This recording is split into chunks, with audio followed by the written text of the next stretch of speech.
नमस्कार दोस्तों। कहानियों की श्रृंखला में आज सुनेंगे मालती जोशी जी की कहानी संवेदना।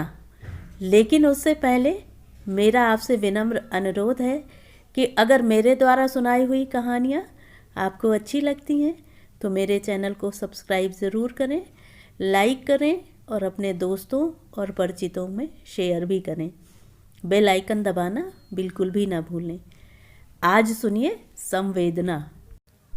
दलिया सेकते हुए मुझे लगा कि शुचि के कमरे से कुछ आवाज़ें आ रही हैं। अपना हाथ रोककर मैंने ज़रा ध्यान से सुना। शुचि की ही आवाज़ थी। हे भगवान, अकेले कमरे में ये लड़की किससे बात कर रही है?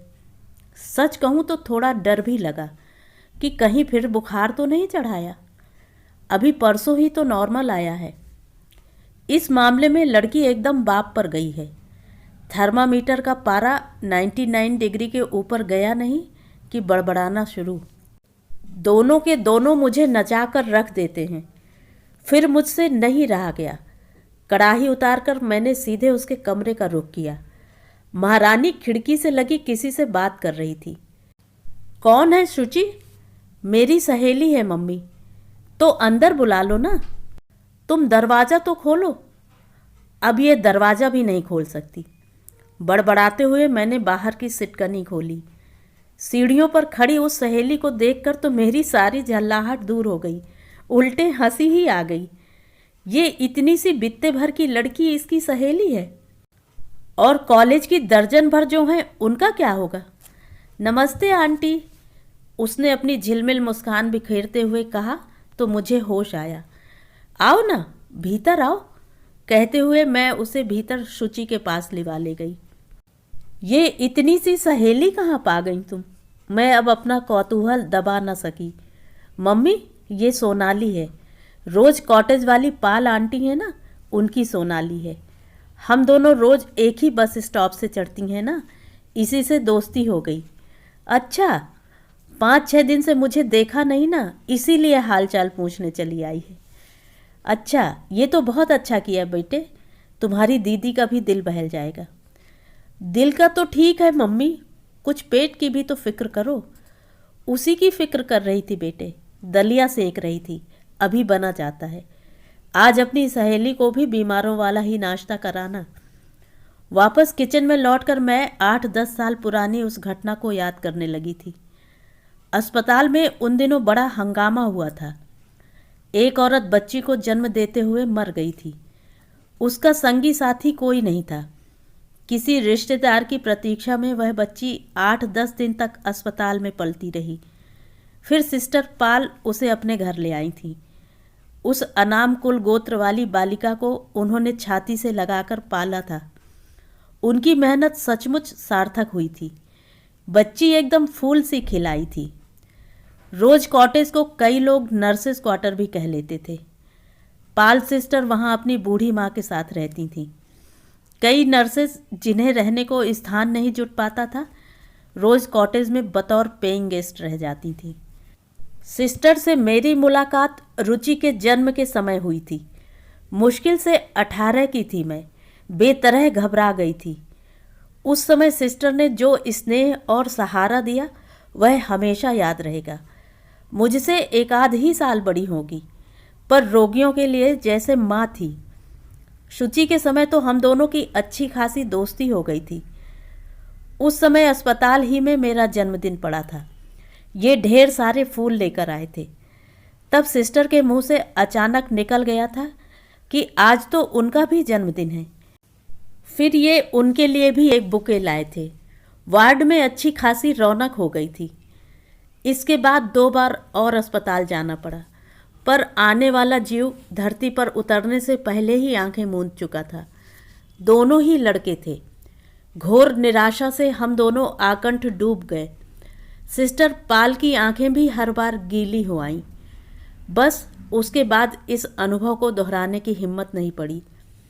उन दोनों को नाश्ता करवाते हुए पिछला कितना कुछ याद आ गया। दरवाजे की बेल बजी और एक बार फिर मुझे उठना पड़ा। जब से शुचि बीमार पड़ी है, उसकी सहेलियों का तांता लगा रहता है। लेकिन दरवाज़ा खोलते हुए देखा, सहेली नहीं, शुचि के पिता थे। बड़ी जल्दी आ गए, कोई चोरी है? नहीं, मेरा मतलब था। कहो तो लौट जाऊं? उनके स्वर से आशंकित होकर इस बार मैंने उन्हें ध्यान से देखा। चेहरा बेहद उतरा हुआ था, माथे पर सलवटों का जाल सा था। मैंने चुपचाप रसोई में जाने में ही कुशल समझी। पुरुषों की यही आदत तो मुझे अच्छी नहीं लगती। दफ्तर में लड़ झगड़ कर आएंगे और घर आकर सारा गुस्सा बीवी पर उतारेंगे। अरे भाई, आपका मूड खराब है, आप थके हारे आए हैं, ठीक है, जरा अपनी बीवी का तो ख्याल कीजिए। वह क्या दिन भर आराम करती रहती है? 100 उलझने रहती हैं और अकेली जान सब झेलती रहती है, फिर भी घर लौटने वाले का हंसकर स्वागत करती है। और ये हजरत हैं कि चाय लेकर बाहर गई तो देखा वे बरामदे में आराम कुर्सी पर ही पसर गए हैं। आंखें बंद हैं और दोनों हाथ ऊपर कुर्सी की पीठ पर टंगे हुए हैं। तबीयत तो ठीक है ना? क्यों, तुम्हें क्या तकलीफ हो रही है? अब कोई हाल चाल भी पूछे तो किससे? तभी सोनाली बाहर निकली। ये क्या बेटे, चल दी? हाँ आंटी, घर पर बता कर नहीं आई थी, सब लोग फिक्र करेंगे। हाँ, सो तो है। अच्छा, कल फिर आना, दीदी को अच्छा लगेगा। जी। अच्छा आंटी, नमस्ते। नमस्ते अंकल। मैं बड़ी देर तक गुड़िया सी उस लड़की को जाते हुए देखती रही। तभी इनका प्रश्न आया, कौन थी यह लड़की? अरे ये पाल सिस्टर की सोनाली है। कुछ साल पहले उन्होंने एक लड़की को अडॉप्ट किया था ना। समय कितनी जल्दी बीत जाता है ना। अभी कल तक तो सिस्टर इसे प्रेम में घुमाया करती थी, है ना?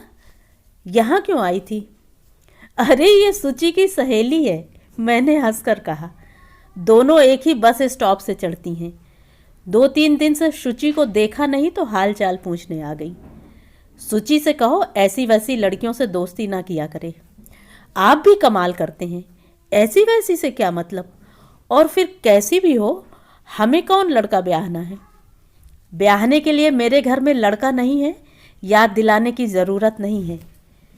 आपसे आज बात करना ही फिजूल है, मैंने कहा और कुर्सी की पीठ पर पसरा उनका कोट उठाकर भीतर जा ही रही थी कि पट्ट से एक लिफाफा गिर पड़ा।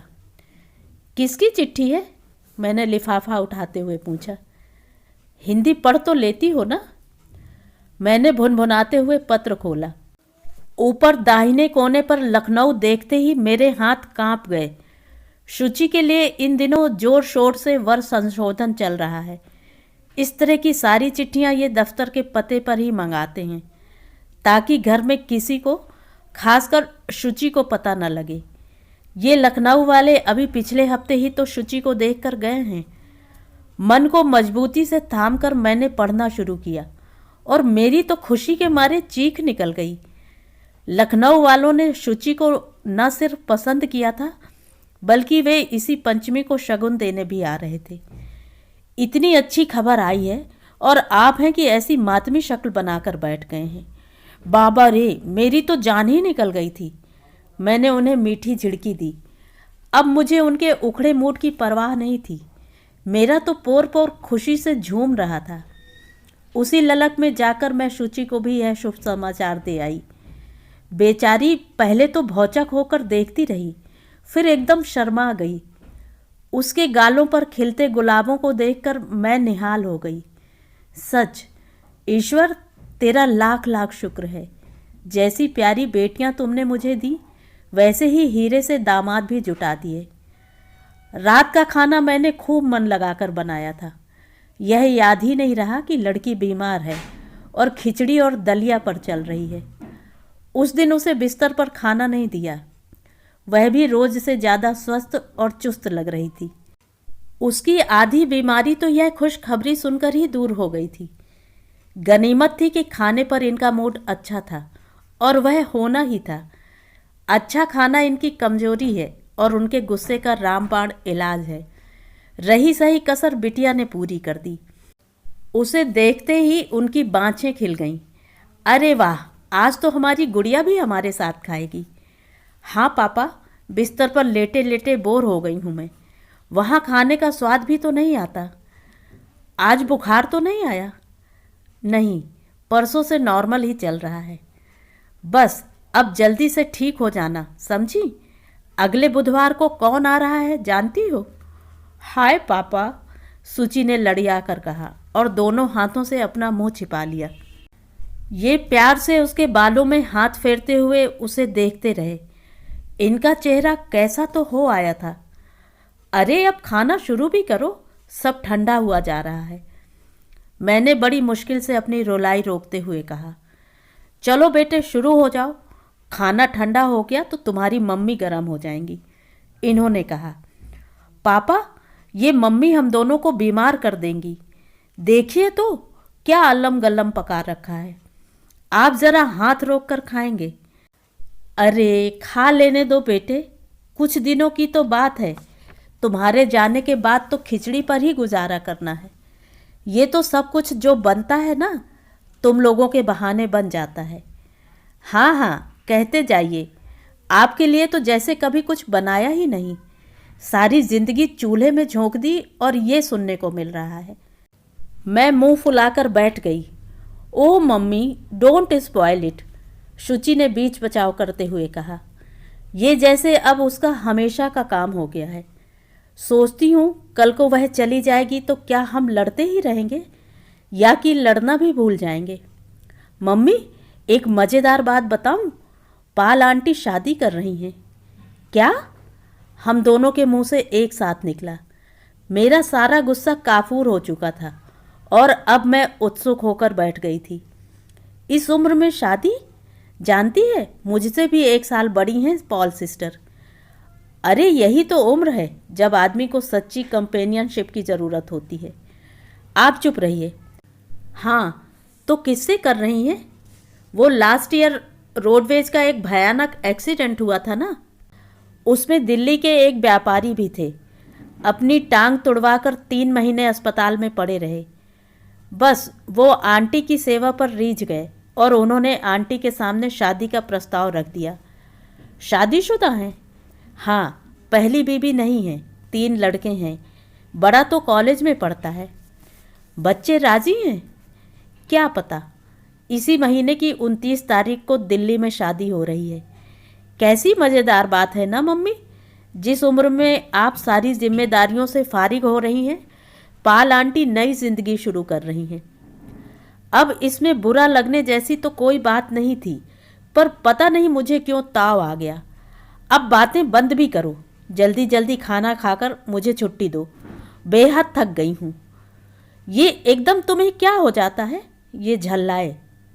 समझदार बच्चे की तरह शुचि चुपचाप वहाँ से खिसक ली थी। आप खा चुके ना, तो बैठे क्यों हैं? सोचता हूँ तुम्हारा हाथ बटा दूँ। वाह क्या कहने, रोज़ कितना हाथ बटाते हैं। सुनो तो, मौका ही कहाँ मिला।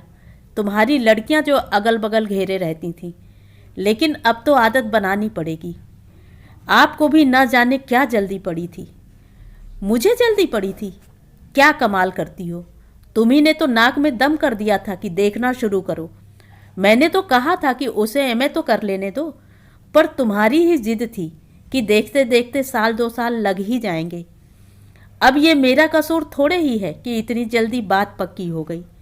देखो जी, उन लोगों से साफ कह दीजिए कि शादी हम अभी नहीं करेंगे। सगाई के लिए तो हमें कोई मोहलत नहीं दी। शादी की तारीख हम अपनी मर्जी से तय करेंगे।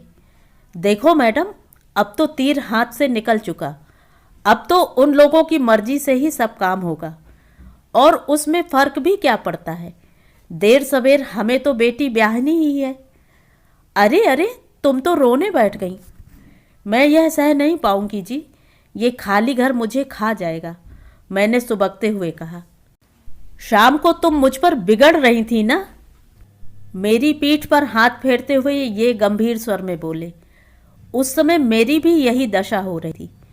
यह पत्र हाथ में आते ही खुशी तो हुई नहीं, उल्टे भविष्य आंखों के सामने तैर गया। मैं पुरुष हूं ना, तुम्हारी तरह रो तो नहीं सकता। मैंने उनकी आंखों में झांका, मेरे आंसुओं का प्रतिबिंब वहाँ भी झिलमिल कर रहा था। उसके बाद तो फिर रोने बिसूरने का भी समय नहीं मिला। कुल जमा 8 दिन तो बीच में थे, और करने को कितने काम थे। दर्जी, सुनार, हलवाई और बनिए के चक्कर लगाते लगाते मेरा तो दम फूल गया था। मेरी सहेलियों ने कहा भी, बहन जी ये सगाई है, आप तो शादी का सा हंगामा किए हैं। सचमुच शादी का सा ही हंगामा हो गया था। कार्ड छपे थे, शामियाना तना था, ऑर्केस्ट्रा भी बजा था, 150 लोगों का डिनर भी हुआ था। शुचि के ससुराल वालों की तो आंखें चौंधी आ गई थी। यह उन लोगों का ही इसरार था कि आजकल रिंग सेरेमनी का रिवाज है, दोनों ओर की रस्में एक साथ ही कर लेंगे। पर इतने बड़े आयोजन की कल्पना तो उन्होंने भी नहीं की थी। समधी जी तो बोले कि हमने तो सोचा था कि इंटीमेट फंक्शन होगा, 4-6 लोग हमारे होंगे, 4-6 आपके। अब उन्हें क्या बताती कि शुचि की सगाई और शुचि की शादी, मेरे यहाँ अब ये 2 काम ही तो रह गए हैं। अपने अरमान निकालने का और मौका ही क्या है। सगाई के दूसरे दिन लेकिन इतनी थकान हो आई जैसे 2-4 बेटियां एक साथ ब्याह दी हों। शुचि को सुबह से उसकी ननदें लिवा ले गई थीं। इन्हें किसी तरह दाल भात खिलाकर मैं जो लेट गई तो दिन भर फिर उठा ही नहीं गया। नींद तो खैर क्या आती, पर उल्टे सीधे विचार जरूर आते रहे। सबसे ज़्यादा गुस्सा तो मुझे रुचि पर आ रहा था। इकलौती बहन की सगाई में भी नहीं आई। कहलवा दिया कि देवरानी का प्रसव समीप है और सास जी की तबीयत ठीक नहीं है। यह तो अच्छा हुआ कि 4 घंटे के लिए ही सही देवेंद्र आ गए थे, नहीं तो लड़के वालों के सामने हमारी क्या इज्जत रह जाती। अरे कहाँ हो भाई, ये मुझे ढूंढते हुए कमरे में आ गए थे। ये देखो क्या है, क्या है? कल के फोटो हैं। अरे इतनी जल्दी आ गए, कमाल है। मेरी सारी थकान पल भर में भाग गई। मैंने लपक कर उनके हाथ से लिफाफा ले लिया और देखने बैठ गई। 1 बार 2 बार, बार बार देखने पर भी मन जैसे भरता ही नहीं था। शुचि की सजी संवरी छवि पर से आंखें हटाए नहीं हटती थी। सुनो, इन्होंने मेरी तंद्रा भंग की। इनमें से 2-4 अच्छी सी तस्वीरें छांटकर रुचि को भेज दो। देवेंद्र जाते हुए बार बार कह गए हैं। कोई ज़रूरत नहीं है, इतना ही चाव था तो खुद आती। अरे भाई उसके अपने प्रॉब्लम्स हैं। हाँ, उसे देवरानी की चिंता है, सास की फिक्र है। माँ हलकान होती रहे तो होती रहे, इसीलिए तो लोग लड़के के लिए तरसते हैं। बहू होती तो बुलावे की ऐसी अवज्ञा नहीं करती, रोती झींकती ही सही चली आती। मैडम, अब बहुओं का भी जमाना नहीं रहा। मिसेज मिश्रा की बीमारी में देखा नहीं था, लड़का तो तार मिलते ही पहुंच गया था, पर बहू पूरे 15 दिन बाद आई थी, बच्चों के इम्तहान जो थे। हाँ सो तो है, न बेटी अपनी रह जाती है न बहू अपनी हो पाती है, मैंने उसास भरकर कहा। तभी दरवाजे की घंटी बजी। खोलकर देखा, सोनाली थी। दीदी हैं? ना बेटे, वह तो ससुराल गई है। तो क्या दीदी की भी शादी हो गई? उसके स्वर में हताशा झलक रही थी। वाह भाई, यह कैसे हो सकता है कि दीदी की शादी हो जाए और उसकी सहेली को खबर भी ना हो? इन्होंने पीछे से आकर मुझे चौंका दिया। ना बेटे, अभी तो सिर्फ सगाई हुई है। वैसे तुम्हें तो सगाई पर भी बुलाना चाहिए था। आने दो दीदी को, उसकी अच्छी कान खिंचाई करूँगा। फिर मेरी ओर मुखातिब होकर बोले, अरे भाई खड़ी क्या हो, शुचि की सहेली का मुंह तो मीठा कराओ। नहीं अंकल, मैं फिर आऊँगी, उसने संकोच में भरकर कहा। अरे वाह, ऐसे कैसे हो सकता है? इन्होंने उसे हाथ पकड़कर बिठा ही लिया। मैं मिठाई लेने भीतर चली गई। जब लौटी तो देखा दोनों किसी जोक पर हो करके हंस रहे हैं। उस नाजुक सी लड़की ने हमारा अपमान नहीं किया। हम लोगों का मन रखने के लिए भरी हुई प्लेट से बर्फ़ी का एक टुकड़ा उठा लिया और फिर नमस्ते करके चली गई। वे बड़ी देर तक उस बाल मूर्ति को जाते हुए देखते रहे और फिर बोले, बेचारी घर पर बोर हो रही है, सिस्टर शॉपिंग के लिए दिल्ली गई हुई हैं। आज तो बड़ी घुट घुट कर बातें हो रही थी, और उस दिन क्या क्या कह रहे थे याद है? मैंने छेड़ा। सच बताऊं, आज उसे देखा तो एकदम रुचि की याद हो आई। बचपन में वह बिल्कुल ऐसी ही लगती थी। खाक लगती थी। अपने बच्चों को ध्यान से देखा भी है कभी? कितनी गदबदी और गोरी चिट्टी थी रुचि, एकदम अंग्रेज लगती थी। क्या पता, मुझे तो हर छोटी लड़की में अपनी बिटिया ही नज़र आती है।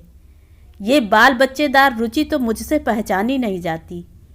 क्या कल को शुचि भी ऐसी ही हो जाएगी? कुछ देर तक स्तब्धता छाई रही। फिर मैंने धीरे से कहा, सुनिए। बोलो। रुचि को एक पत्र लिख दीजिए। तुम्हारा गुस्सा दूर हो गया? मजाक छोड़िए, रुचि को लिखिए कि दोनों बच्चों में से एक को हमारे पास छोड़ दे। क्यों? क्यों का क्या मतलब? कल को सुचि चली जाएगी तो दिन भर मैं क्या दीवालों से सिर फोड़ूंगी? मन बहलाने को कुछ तो चाहिए कि नहीं? इसीलिए वो अपना बच्चा तुम्हें दे दे। वह बच्चा हमारा भी तो कुछ लगता है। आखिर हमारा भी तो कुछ हक है। क्या हक है? जब लड़की पर ही हमारा हक नहीं रहा तो बच्चों पर क्या होगा? ऐसी बेवकूफ़ी की बातें मेरे सामने मत किया करो, कहे देता हूँ। मैं तो हैरान थी, इसमें इतना गर्म होने की क्या ज़रूरत थी? आजकल तो इनको समझना मुश्किल हो गया है। घड़ी में तोला, घड़ी में माशा बने रहते हैं। या शायद हम दोनों का ही यह हाल हो गया है। वह पूरा दिन इतना खराब बीता। शुचि सुबह से ही चली गई थी। उसके ससुर की कोई बहन शहर में थी, उनके यहाँ खाना था। बाद में सामने वाले शर्मा जी के यहाँ फ़ोन पर कहलवाया कि सिनेमा का प्रोग्राम है, देर तक लौटेंगे। मैंने सोचा 12 से 3 वाला शो तो क्या मिल पाएगा। हाँ, 3 से 6 वाला देखकर लौटेंगे। पर 8 बजे तक भी उन लोगों का अता पता नहीं था। इतनी देर तक कभी लड़कियां घर से गायब रहती तो ये मेरा कोर्ट मार्शल कर देते। पर इस समय इत्मीनान से बैठे टीवी देख रहे थे। एक आध बार मैंने कहा भी कि शर्मा जी के यहाँ से फ़ोन कर लो, पर जवाब में उन्होंने मुझे इस तरह घूर कर देखा कि मेरी सिट्टी पिट्टी गुम हो गई। रात के खाने में मैंने सिर्फ खिचड़ी बनाई थी। 9 बजे तक शुचि की प्रतीक्षा करने के बाद ही मैंने रसोई में पाँव दिया था और जल्दी में जो बन सका बना लिया था। पर ये टेबल पर आते ही बोले, सुबह दाल भात, रात को खिचड़ी। वाह, क्या कॉम्बिनेशन है। बिटिया के जाने के बाद शायद इसी पर गुजारा करना पड़ेगा। अच्छा है, अभी से थोड़ी थोड़ी आदत हो जाएगी तो बाद में परेशानी नहीं होगी। मुझे तो एकदम रोना आ गया। एक दिन पूड़ी पकवान नहीं बनेंगे तो क्या प्रलय आ जाएगी। न सामने वाले का मन देखते हैं न शरीर, बस ताने देने लगते हैं। वे पहले तो भौचक से मुझे देखते रहे, फिर चुपचाप थाली में चम्मच चलाते रहे। इसके बाद हम दोनों में कोई बातचीत नहीं हुई। वे चुपचाप पहली बार का परोसा हुआ खाना खाकर उठ गए। मुझे बाद में अपने ऊपर बड़ी ग्लानि हो आई। यह मुझे एकदम क्या हो जाता है। लगता है शुचि की शादी की सारी खुशी सगाई के बाद ही ठंडी पड़ गई।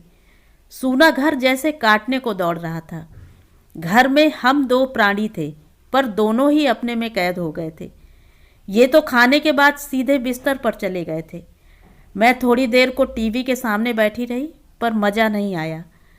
स्वेटर बुनने की कोशिश की, पर 3 बार खोलना पड़ा।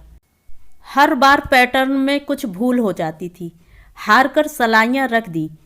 मैगजीन उठाई, पर एक भी पंक्ति दिमाग में नहीं आ रही थी। आखिरकार बरामदे में आराम कुर्सी पर पसर गई। शुचि पर रह रहकर गुस्सा आ रहा था। क्या वह अपनी मम्मी का स्वभाव जानती नहीं? क्या उन लोगों से कह नहीं सकती? और वे लोग भी कैसे हैं? बस कल सगाई हुई और आज से लड़की उनकी हो गई। शादी के बाद तो शायद शक्ल भी न देखने दें। कोई 10:30 बजे दरवाजे पर गाड़ी रुकी। शुचि के जेठ जेठानी खुद उसे छोड़ने आए थे। देरी के लिए बार बार माफ़ी मांग रहे थे। बताया कि सिनेमा के बाद वे लोग शॉपिंग के लिए चले गए थे। शुचि ने चंदेरी की बूटेदार साड़ी पहन रखी थी। शायद यह प्रवीण का पहला उपहार था, क्योंकि उसे दिखाते हुए शुचि की आंखों में एक अनोखी चमक आ गई थी। वे लोग कॉफ़ी पीकर चले गए और मैं सीधे बिस्तर पर आ गई। मुझे मालूम था शुचि के पास आज कहने के लिए ढेर सी बातें हैं, पर अब मुझ में ही धैर्य चुक गया था। रात को 2 बजे तक बिस्तर पर यूं ही करवटें बदलती रही। तब याद आया नींद आए तो कैसे, रात भूखी ही सो गई थी। शुचि पर इतना गुस्सा आ रहा था, एक बार भी नहीं पूछा कि मम्मी आपने खा लिया, बस अपने में ही मस्त थी। तब भान हुआ कि आने के बाद मैंने भी तो उससे नहीं पूछा। ससुराल वालों के साथ पहला परिचय था, वहाँ तो संकोच के मारे भूखी ही उठाई होगी। वैसे भी तो 100 नखरे हैं उसके, और शाम के खाने की तो कोई बात ही नहीं हुई थी। फिर मुझसे लेटा नहीं गया, दबे पांव उसके कमरे में जाकर देखा, रोशनी थी तो ज़रूर अब तक जाग रही है। खाली पेट नींद आए भी तो कैसे। पास जाकर देखा, गहरी नींद में थी। हाथों में अंग्रेजी का कोई उपन्यास अध खुला पड़ा था। बेड लैम्प की रोशनी सीधे उसके चेहरे पर पड़ रही थी और नींद में उसका चेहरा बड़ा प्यारा, बड़ा मासूम सा लग रहा था। तभी वह सोते में मुस्कुराई और उसका चेहरा एक शर्मीली आभा से भर उठा। ज़रूर उसे शाम की कोई मधुर स्मृति गुदगुदा गई होगी। उसके हाथों से किताब लेकर मैंने तिपाई पर रख दी और स्विच ऑफ कर दिया। फिर धीरे से मच्छरदानी ठीक की। ये रोज ही का काम था। मच्छरदानी ठीक करना और सिरहाने की खिड़की बंद करना, ये दोनों काम मेरे ही जिम्मे थे। नाइट लैम्प की रोशनी में देखा, कोई चीज़ कुर्सी से झूल रही है। बत्ती जलाकर देखा, नई साड़ी थी। महारानी ने बस ऐसे ही उतार कर फेंक दी थी। इतना ताव आया, क्या बेशऊर लड़की है। कम से कम ससुराल की साड़ियों की तो कद्र करनी चाहिए कि नहीं। साड़ी तहाकर मैंने अलमारी जो खोली तो वहाँ गदर मचा हुआ था। 8-10 दिन से मुझे इधर झांकने की भी फुर्सत नहीं मिली थी, और इन्होंने तो कभी अपने कपड़े समेटना सीखा ही नहीं। अब ससुराल में क्या मम्मी साथ जाएंगी। कपड़े नीचे उतार कर मैं पालथी मारकर बैठ गई।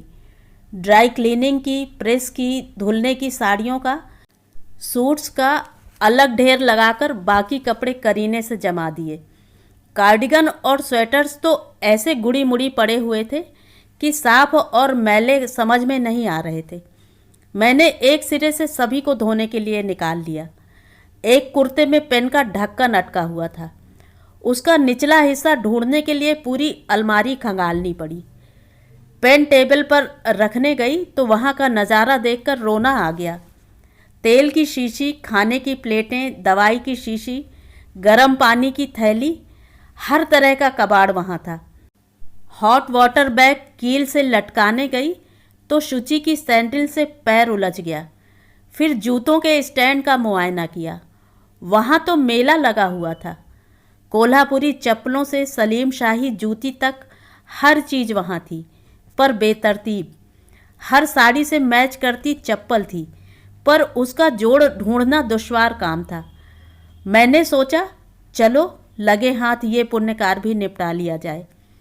तभी पीछे आहट हुई। चौंक कर देखा, ये खड़े थे। ये देखिए ना कैसा फैला रखा है। पर मुझे उन्होंने बोलने का मौका ही नहीं दिया। कमरे की बत्ती बुझाकर करीब करीब खींच कर ही मुझे कमरे तक ले गए और मेरे सामने घड़ी रख दी। उस समय सुबह के 4 बज रहे थे। तब से जैसे मुझ पर एक पागलपन सा सवार हो गया था। जब समय मिलता मैं शुचि का कमरा ठीक करने लगती, उसके धुले हुए कपड़े धो डालती, उसकी करीने से लगी किताबें बिखेर कर ठीक से जमा देती, तहाई हुई साड़ियाँ खोलकर प्रेस करने लगती, पुराने स्वेटर खोलकर बैठ जाती। नए तो एक साथ 2-3 शुरू कर रखे थे। उसकी सहेलियाँ आती तो खूब भुनभुनाती कि घर को धर्मशाला बना दिया है। वे चली जाती तो खूब रोती कि कल को शुचि चली जाएगी तो कोई यहाँ झांकने भी नहीं आएगा। रुचि की भी तो दर्जन भर सहेलियां हैं। 2-1 तो अभी इस शहर में है, पर कभी इधर का रुख नहीं करती। प्रवीण का पत्र हर दूसरे तीसरे दिन आने लगा था। यहाँ से भी उत्तर जाता ही था। मुझसे वह भी सहन नहीं होता था। हर बार झल्ला पड़ती। अपने दूल्हे के लिए तो दिन में 2 बार पत्र लिखोगी, पर मम्मी को लिखते जान निकलती है। रुचि को देखती नहीं हूँ क्या? 3-3 महीने हो जाते हैं, पर एक पोस्ट कार्ड तक नहीं लिखा जाता। इतना पढ़ाया लिखाया सब मिट्टी हो गया। मेरी बमबारी से शुचि इतनी आतंकित हो जाती कि कई बार तो पत्र की बात छिपा ही जाती। उसकी तो पापा के साथ गहरी छनती थी। ये बधाई देने वाले और तंग किए हुए थे। जो मिलता यही कहता, वाह साहब, इसे कहते हैं प्लानिंग। रिटायरमेंट से पहले सारी जिम्मेदारियों से फारिग हो लिए, अब फुर्सत ही फुर्सत है। कोई उनसे पूछे तो कि इस फुर्सत का क्या करें? औरतें कहती, वाह बहन जी, आप तो सब झंझटों से मुक्ति पा गईं, अब आराम से बैठकर भजन कीजिए। मैं मुस्कुरा कर रह जाती, पर मेरा मन चीख उठता। 46 वर्ष की आयु में मेरी गृहस्थी समाप्त हो गई। यह क्या बधाई की बात है? यह उम्र क्या भजन पूजन करने की है? मुझे तो कभी उसमें रास ही नहीं आया। मेरा काशी काबा तो मेरा घर ही है। व्रत उपवास जो किए हैं इन बच्चों के लिए, भगवान के जब भी हाथ जोड़े हैं बच्चों की कुशल मंगल ही मांगी है। इस घर के आगे तो मेरी कोई दुनिया ही नहीं है। मैंने इन झंझटों से मुक्ति कब चाही थी।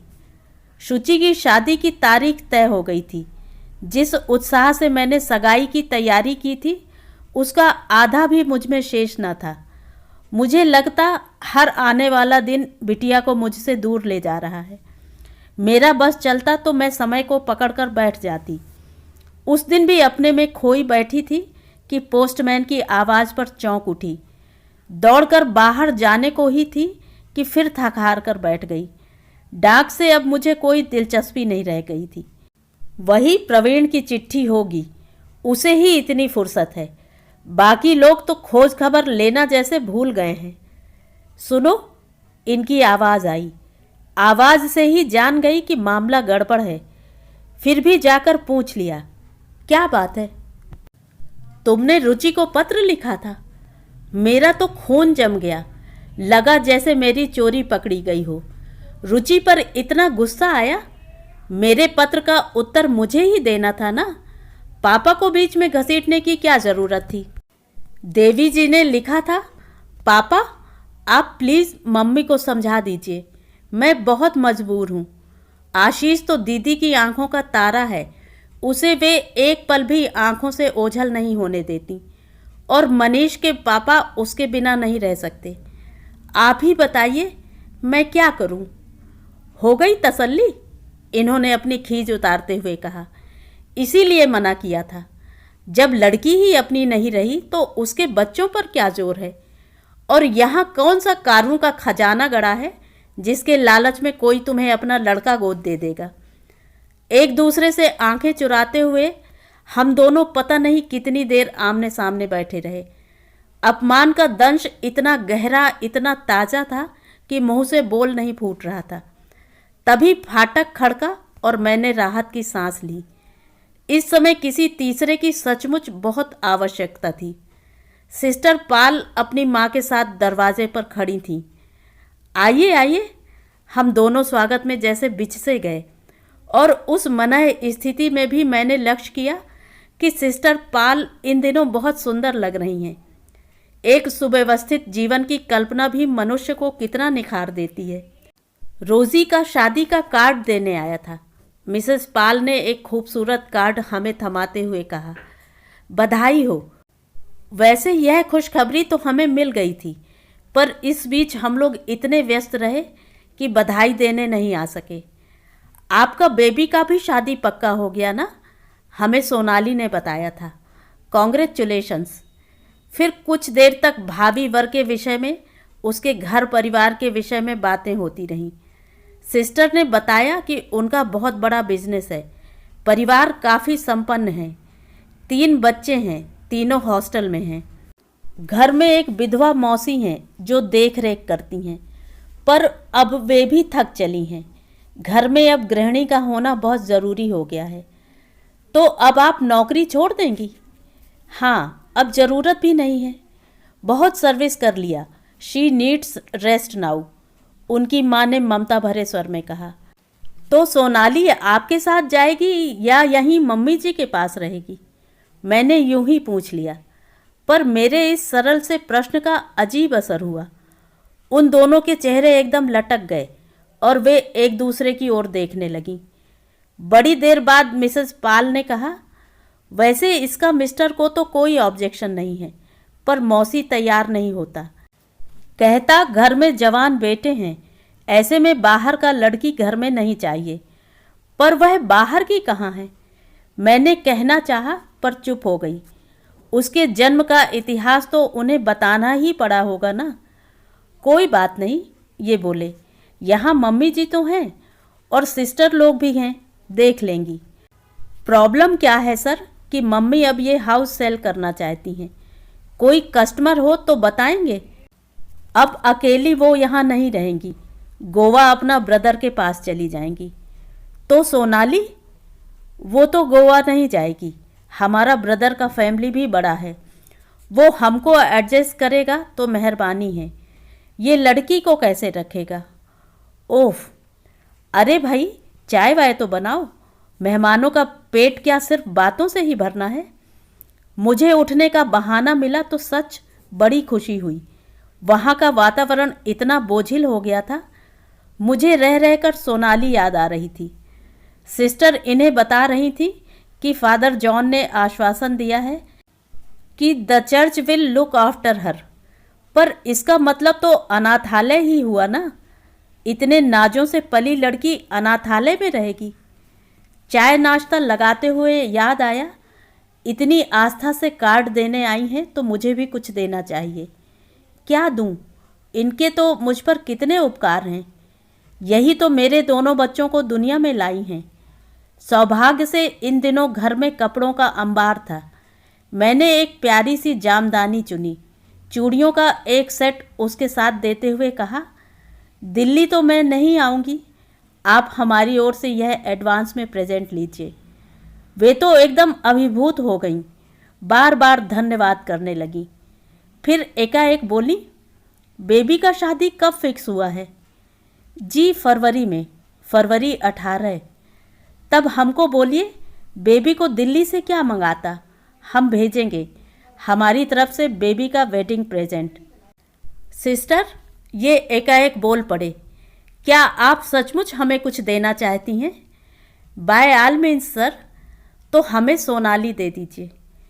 क्या? हम तीनों एक साथ चीख पड़ी। यह मत सोचिए कि मैं सोनाली पर कोई दया कर रहा हूँ। मैं जानता हूँ आप उसे मझधार में नहीं छोड़ेंगी। मैं तो अपने लिए उसे मांग रहा हूँ, अपना सूनापन भरने के लिए। हमें एक खिलौना चाहिए सिस्टर।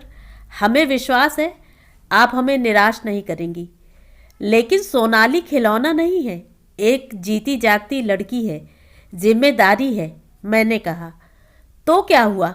हम अभी इतने बूढ़े तो नहीं हो गए हैं कि एक बच्चे का भार न उठा सकें।